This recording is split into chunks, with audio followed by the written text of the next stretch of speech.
మన తెలంగాణలో మొట్టమొదటి ఫ్యాక్టరీ అవుట్లెట్ మన ముకుంద జ్యువెలర్స్ లో లైట్ వెయిట్ ఆభరణాలు కలెక్షన్స్ ఎన్నెన్నో అన్ని జ్యువెలరీస్ పై VA కేవలం 2 to 12% మాత్రమే. విచ్చేయండి ముకుంద జ్యువెలర్స్. రాజు వెడ్స్ రాంబాయ్ మూవీలో ఎంత సక్సెస్ అయిందనేది మనం చూసాం. ఆడియన్స్ అందరూ కూడా రాజుని ఎంత ఓన్ చేసుకున్నారో కూడా చూసాం. మరి ఆ సక్సెస్కి కారణం ఏంటనే దాని గురించి ఇప్పుడు మనతో పాటు మాట్లాడడానికి రాజు ఉన్నారు. రాజుతో మాట్లాడదాం. హాయ్ అండి, ఎలా ఉన్నారు?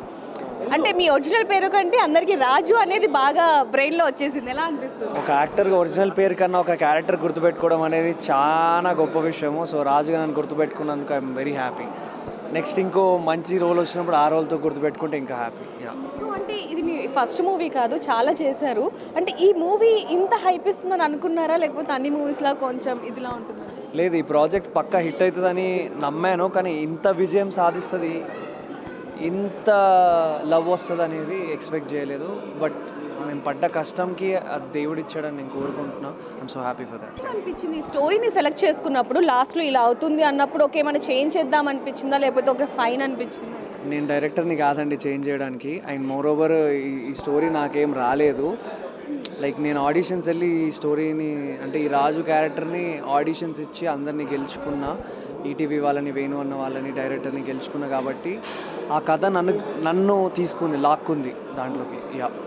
ఇంత సక్సెస్ వచ్చిన తర్వాత ఎలా అనిపిస్తుంది? అండ్ ఆడియన్స్ దగ్గర నుంచి ఆ లవ్ అండ్ అఫెక్షన్ ఆ థియేటర్స్లో ఏడవటం కావచ్చు, అంటే మీ ఇద్దరు ఏడుస్తున్నప్పుడు లేకపోతే హ్యాపీగా ఉన్నప్పుడు హ్యాపీగా ఉండటం, నవ్వటం, ఇదంతా చూసినప్పుడు అసలు ఆ హ్యాపీనెస్ ఎలా ఉంది? చాలా హ్యాపీగా ఉందండి. ఒకప్పుడు మీలాగానే మైకులు పట్టుకొని అడిగేటోడిని, సినిమా ఎట్లుంది అన్న అని. ఒక 7 years ఆఫ్ స్ట్రగుల్, ఒక 10 years ఆఫ్ స్ట్రగుల్ తర్వాత ఇంత పెద్ద ఇమ్మెన్సీ ఆఫ్ సక్సెస్ రావడం చాలా ఆనందకరంగా ఉంది. And for ever I will be grateful to the every audience. Thank you so much.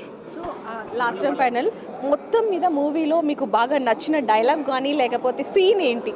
రాజుకి నచ్చిన సీన్, రాంబాయ్ ఎలాగో ఇష్టం మాకు తెలుసు, నచ్చిన డైలాగ్ కానీ సీన్ కానీ? రాంబాయ్ ఒక స్పాట్ అంటే ఒక టైంలో రాంబాయ్ నన్ను వదిలేస్తా అని చెప్పి వెళ్ళిపోతుంది. ఆ సీన్ నాకు చాలా ఇష్టం. అక్కడ డైలాగ్ ఏమి ఉండదు, రాంబాయ్ అని ఏడుస్తుంటా. వేరే డైలాగ్ అంటే ఇంకా you can't see me John Cena versus Randy Orton together match రా. చూడొచ్చు ఇప్పుడు ఎంతమంది అరుస్తున్నారో. మరి ఇంకా థియేటర్స్లో ఎలా ఉండొచ్చు ఒక్కసారి? చాలా హెవీ. జాన్సీనా తెలుసు కదా మీకు, WWF. జాన్సీనా కొట్టే ముందు ఏమంటాడు, నేను కొట్టే అనుకో యూ కాంట్ సీ మీ, అంటే నేను కొట్టిన తర్వాత ఇంకా ఎవ్వడికి నువ్వు నన్ను చూడలేవు అనేది థీమ్ అనమాట. సో అది రాండీ ఓర్టన్ అండ్ జాన్సన్, అది రెండు ఫైట్ ఏదైతే ఉంటుందో అది క్రేజీ ఉంటుంది. So thank you. చాలా మంది లవర్స్ కపుల్స్ వాళ్ళు కూడా రాజు వెడ్స్, ఇది కూడా లాస్ట్, చాలా మంది కపుల్స్ వాళ్ళ లవర్స్ని మీ పేర్లతో పిలుచుకుంటున్నారు, రాజు అండ్ రాంబాయ్ అని. వాళ్ళకి ఏం చెప్తారు? మీరు చెప్పండి. మీ రాజు పిలిచిండా మిమ్మల్ని రాంబాయ్ అని? మీరు చెప్పండి, జస్ట్ ఆస్కింగ్. లేదా ఈమె రాజు ఎవరో ఈమెని రాంబాయ్ అని పిలవండి అయ్యా. చెప్పండి, వాళ్ళకి ఏం చెప్తారు? ఏం చెప్తా, అట్లనే పిలుచుకోండి రాజు రాంబాయ్ అని. ఐఎమ్ సో హ్యాపీ, అంతే. Love you, thank you so much.